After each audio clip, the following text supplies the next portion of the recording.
Here's a moment between the very best in men's tennis. Are these people competing or cooperating? You might think it's pretty obvious, but there's something we're missing. Of course, our two players are competing, but how come they only serve when it's their turn? Why don't they serve from the net rather than the baseline? Then they could smash one ace after another. They can't do that because it's against the rules. And it's around those rules that the players cooperate. We take their cooperation so seriously that if one player won't cooperate, the umpire is there to make them cooperate. A game like tennis is the departure point for these videos. It allows us to explain our rules of life. The first rule is this: the world is an ecology of private and shared purposes. We think of private competition versus sharing and cooperation as opposite ends of a spectrum, but in our example of tennis, they mutually define and reinforce each other. We use graphics like this to illustrate the private and the shared aspects of our lives. The private individualistic elements always arise in a context in which fundamental things are shared. Here are the players, but as you can see, they can't play tennis without sharing two things. One, resources, the court, the lines, the net, the balls, and two, governance. That is, agreement on rules and how they're applied. Now we knit all these elements of the game together. If the private and shared elements complement each other, our graphic captures this by giving equal space to each.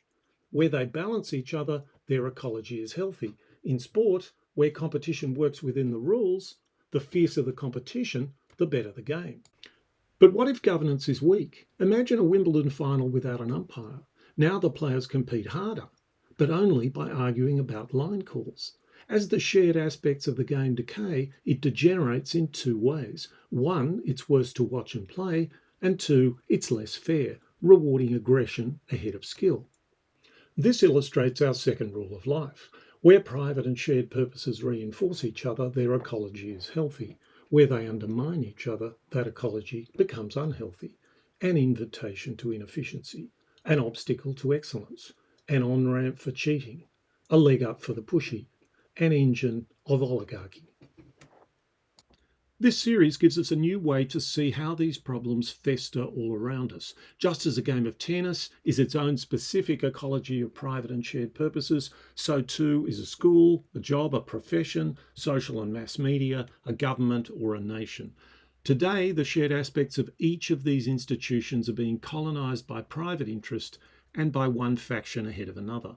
That's driving those who feel left out crazy. With our planet at risk, so is our capacity to make sane political decisions. With new ways to see the problem, new solutions arise. So join us as we explore our economic, social, and political worlds.